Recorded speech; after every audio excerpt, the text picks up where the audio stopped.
Hi everyone, welcome back. We've got a brand new story to share with you. So let's begin. My name is Damon. Some betrayals are so complete that they reshape your entire understanding of human nature.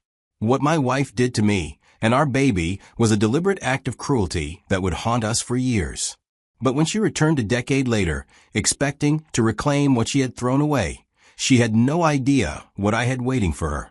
Cassandra and I had been married for 2 years when she made the decision that would destroy our family and change the trajectory of all our lives forever. 2 years that I had believed were building toward something meaningful and lasting. 2 years during which we had welcomed our daughter Gracie into the world. Our marriage had started with promise, but looking back, I can see the warning signs that I chose to ignore at the time. Cassandra had always been somewhat impulsive and self-centered, but I attributed these traits to her youth and assumed she would mature as we built our life together. The pregnancy had been unplanned but not unwelcome. When Cassandra told me she was expecting, I was thrilled at the prospect of becoming a father. I immediately began preparing for our growing family, researching everything I could about parenting and making plans for how we would manage the responsibilities of raising a child. Cassandra's reaction to the pregnancy was more ambivalent. While she went through the motions of preparing for motherhood, she seemed distracted and often spoke about feeling trapped or overwhelmed by the changes happening in her life. I tried to be supportive and reassuring, thinking that her concerns were normal anxiety about becoming a first-time parent.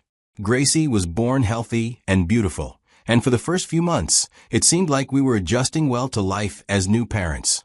I was completely devoted to my daughter from the moment she arrived, and I threw myself into the role of father with enthusiasm and dedication. But Cassandra struggled with the realities of motherhood in ways that went beyond normal adjustment difficulties. She seemed resentful of the demands that caring for Gracie placed on her time and freedom. She frequently complained about feeling overwhelmed and spoke longingly about her life before the baby arrived. I tried to support Cassandra through what I assumed was postpartum depression or normal new parent stress. I took on extra childcare responsibilities, encouraged her to take time for herself, and suggested that we seek counseling or medical help if she was struggling emotionally. But instead of seeking help or adjusting to our new reality, Cassandra began withdrawing from both Gracie and me. She would disappear for hours at a time without explanation, claiming she needed space to think or clear her head. Her behavior became increasingly erratic and unreliable. What I didn't know at the time was that Cassandra had been in contact with her ex-boyfriend, someone she had dated before we met, but had claimed was completely out of her life. This man, Garrett, had apparently never stopped pursuing her, and she had never completely let go of their relationship despite marrying me. The truth about Cassandra's feelings became clear in the most devastating way possible. One morning, I left for work as usual, kissing both Cassandra and Gracie goodbye, and expecting to return home to my family that evening. But when I arrived at my home that afternoon, I found something that would haunt me forever. There, on my office doorstep, was Gracie's car seat with my 6-month-old daughter inside, along with a hastily packed diaper bag and a brief note from Cassandra. The note was cold and matter-of-fact, explaining that she couldn't handle being a mother and that she was leaving with Garrett to start a new life. She wrote that she had never stopped loving him and that trying to build a family with me had been a mistake she needed to correct. Gracie was crying when I found her, clearly distressed by being abandoned and left alone. The sight of my helpless daughter, dumped like an unwanted package on my doorstep by the woman who was supposed to love and protect her, filled me with a mixture of rage and heartbreak that I had never experienced before. I immediately brought Gracie inside and tried to comfort her while processing the magnitude of what Cassandra had done. I wonder how long she left this kid alone. She had not only abandoned our marriage, but had literally abandoned our infant daughter, leaving her alone and vulnerable without any regard for her safety or well-being. My first instinct was to contact Cassandra's parents, thinking they would be as horrified by their daughter's behavior as I was. I called them immediately, explaining what had happened and asking if they knew where Cassandra had gone or how to reach her. But their response was even more shocking than Cassandra's abandonment. Instead of expressing concern for their granddaughter or outrage at their daughter's behavior, They simply said that the child was my burden now. They made it clear that they had no intention of helping or getting involved in the situation Cassandra had created. Their callous dismissal of Gracie as a burden rather than their granddaughter revealed that Cassandra's capacity for cruelty and selfishness hadn't developed in a vacuum. Her parents' attitude showed me where she had learned to view children as inconveniences rather than precious gifts deserving of love and protection. I quickly realized that I was completely on my own in dealing with this situation. Cassandra had disappeared without a trace. Her parents had washed their hands of any responsibility, and I was left to figure out how to care for Gracie while trying to understand what had happened to my marriage.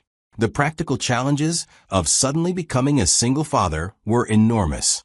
I had to arrange childcare so I could continue working, learn to manage all aspects of Gracie's care on my own, and deal with the emotional trauma of explaining to friends and family that my wife had abandoned us.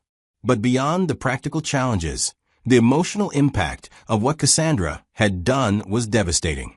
The woman I had married and trusted with my heart had not only betrayed me, but had abandoned our innocent child in the most callous way possible. The depth of her selfishness was almost incomprehensible. I hired a private investigator to try to locate Cassandra, initially hoping that she might come to her senses and return home. But the investigation revealed that she had indeed left the country with Garrett, apparently using money she had been secretly saving for months to fund their escape. Faced with the reality that Cassandra was gone and had no intention of returning, I made the difficult decision to divorce her in her absence. Her disappearance complicated the legal process, but my attorney was able to proceed with the divorce based on abandonment and her failure to respond to legal notices. The divorce was finalized with me receiving full custody of Gracie, given that Cassandra had voluntarily abandoned her parental responsibilities and couldn't be located to contest the proceedings. I was granted sole legal and physical custody, with the court recognizing that Cassandra had forfeited her parental rights through her actions. The years that followed were challenging, but also deeply rewarding. Raising Gracie on my own required significant sacrifices and adjustments to my life, but watching her grow into a bright, loving child made every difficulty worthwhile. She became the center of my world, and I was determined to give her all the love and stability that Cassandra had denied her. Gracie never asked much about her mother during her early years, and I tried to answer her occasional questions honestly but age-appropriately. I explained that her mother had made the difficult decision to leave when she was very young, but I was always careful not to speak negatively about Cassandra in front of our daughter. As Gracie grew older and started school, I became involved in parent activities and school events, often being the only father in groups dominated by mothers. Other parents sometimes asked about Gracie's mother, and I would simply explain that I was a single father raising my daughter alone. The years passed peacefully, with Gracie and me building a strong, loving relationship. She excelled in school, made friends easily, and showed no signs of being damaged by her mother's abandonment. I was proud of the resilient, confident child she was becoming despite the circumstances of her early life. I kept detailed records of everything related to Gracie's care and development, including medical records, school reports, photos, and documentation of all the milestones and achievements in her life. I did this partly for my own memories, but also with a nagging feeling that someday I might need proof of the life we had built together. That intuition proved to be prescient when Gracie was 10 years old and our peaceful life was suddenly disrupted by an unexpected legal challenge. I received papers indicating that Cassandra was suing me for custody of Gracie, claiming that I had kept them apart and denied her access to her daughter. The lawsuit was a shock, but what made it even more infuriating was the narrative Cassandra was presenting. According to her legal filing, she claimed that she had only temporarily left to deal with personal issues and that I had deliberately hidden Gracie from her and refused to allow contact between mother and daughter. Her parents were supporting her legal challenge, apparently providing both financial backing and testimony claiming that they had tried to maintain contact with their granddaughter, but that I had prevented it. Their sudden interest in Gracie, after a decade of treating her as a burden, was transparently self-serving. The legal papers revealed that Cassandra had been living abroad for the past 10 years, had married and divorced Garrett, and was now presenting herself as a reformed person who wanted to reconnect with the daughter she had abandoned.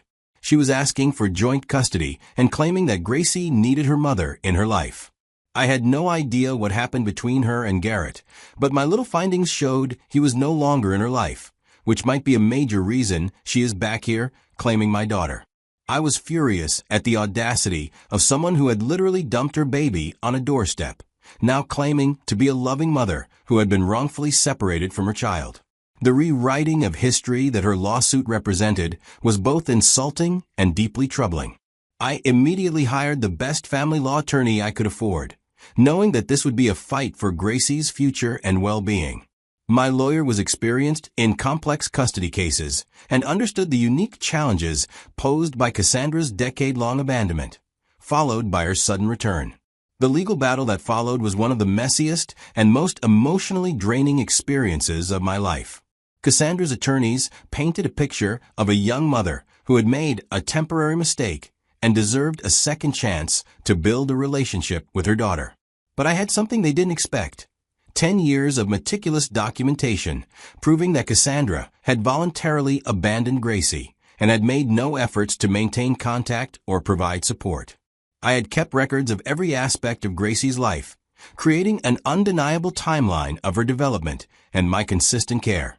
The evidence I presented included the original note Cassandra had left when she abandoned Gracie, records of my attempts to contact her through her parents, documentation of her deliberate departure from the country, and proof that neither she nor her parents had made any effort to maintain contact with Gracie over the past decade. My attorney also presented testimony from Gracie's teachers, pediatrician, and other adults in her life who could attest to the stable, loving environment I had provided and the strong bond Gracie and I shared. The contrast between my documented involvement in Gracie's life and Cassandra's complete absence was stark and undeniable. During depositions, Cassandra's explanations for her behavior were unconvincing and constantly shifting. She claimed she had been overwhelmed by postpartum depression, that she had intended to return after a brief separation, and that my supposed refusal to allow contact had prevented her from rebuilding her relationship with Gracie. But when confronted with the evidence of her deliberate abandonment and the note she had left, her story fell apart. She couldn't explain why she had never sent a single birthday card, never made a phone call, never sent money for Gracie's care, or never attempted to establish any form of contact over 10 years. Her parents' testimony was equally unconvincing when they were forced to explain their initial statement that Gracie was my burden and their complete lack of involvement in their granddaughter's life. Their sudden transformation from people who wanted nothing to do with Gracie to grandparents fighting for access was transparently motivated by something other than love. The court-appointed guardian ad litem, who was assigned to represent Gracie's best interests, conducted a thorough investigation of both households and interviewed Gracie about her feelings and preferences. The guardian's report strongly favored maintaining the stable environment I had provided and questioned the wisdom of disrupting Gracie's life for someone who was essentially a stranger to her. Gracie, now 10 years old, was old enough to express her own feelings about the situation. She had no memory of Cassandra and felt no connection to someone who claimed to be her mother, but whom she had never known. The idea of being forced to spend time with a stranger was frightening and confusing to her. The trial itself was emotionally devastating, but ultimately vindicating. Cassandra took the stand and tried to present herself as a reformed person who deserved a chance to know her daughter. But her testimony crumbled under cross-examination when she was confronted with the evidence of her choices. The judge's ruling was decisive and comprehensive. The court found that Cassandra had voluntarily abandoned her parental rights through her actions, and that her current lawsuit was not motivated by Gracie's best interests, but by her own desires and possibly financial considerations. The judge terminated Cassandra's parental rights entirely, finding that her abandonment had been so complete and her absence so prolonged that awarding her any custody or visitation would be harmful to Gracie's well-being. The court noted that Gracie had thrived in my care and that disrupting her stable life for someone she didn't know would be traumatic and inappropriate. Additionally, the court ordered Cassandra and her parents to pay my legal fees, recognizing that their frivolous lawsuit had caused unnecessary emotional and financial hardship for Gracie and me. The legal fees were substantial, given the complexity of the case and the high-quality representation I had secured. But the victory went beyond just the legal outcome. The trial had exposed the truth about what had happened 10 years earlier and had validated the choices I had made in raising Gracie as a single father. The court's recognition of the loving, stable environment I had provided was deeply meaningful. The aftermath of the trial brought a sense of closure that I hadn't realized I needed. For 10 years, I had carried some uncertainty about whether I had handled Cassandra's abandonment correctly, and whether Gracie might someday blame me for keeping her from her mother. The court's findings made it clear that my decisions had been appropriate, and that Gracie's well-being had always been my priority. The legal validation of our relationship and the life we had built together was profoundly satisfying. Cassandra's attempt to rewrite history and portray herself as a victim had failed completely when confronted with the documentary evidence of her choices. The meticulous records I had kept over the years had provided an undeniable timeline of her abandonment and my consistent care for Gracie. The experience taught Gracie important lessons about responsibility, commitment, and the difference between people who claim to care and people who actually show up when it matters. While the legal battle was difficult for her, she emerged from it with a clearer understanding of her own story and appreciation for the life we had built together. Today, Gracie is a thriving teenager who has grown up secure in the knowledge that she is loved and valued. The woman who abandoned her on a doorstep as an infant had no claim to the remarkable young person she became through years of consistent love and care. Cassandra's parents, who had dismissed Gracie as a burden 10 years earlier, were forced to confront the consequences of their callous attitude when their attempt to support their daughter's custody claim backfired completely. Their sudden interest in their granddaughter was revealed for what it was: opportunistic and self-serving rather than genuine love. The legal battle also revealed the importance of documentation and record-keeping in situations involving child custody and abandonment. The detailed records I had maintained over the years provided irrefutable evidence of both Cassandra's abandonment and my consistent involvement in Gracie's life. Looking back on the entire experience, I can see that what Cassandra meant as an act of cruelty ultimately became the foundation for one of the most rewarding relationships of my life.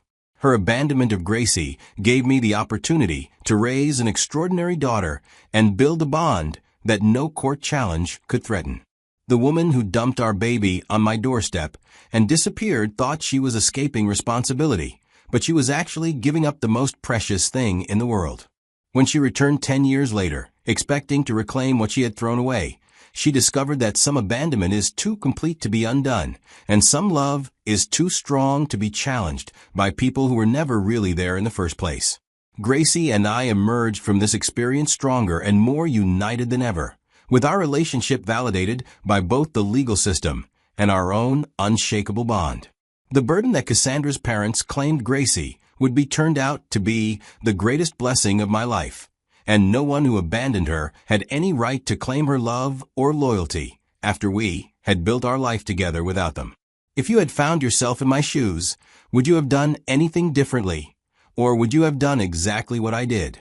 Let us know in the comments.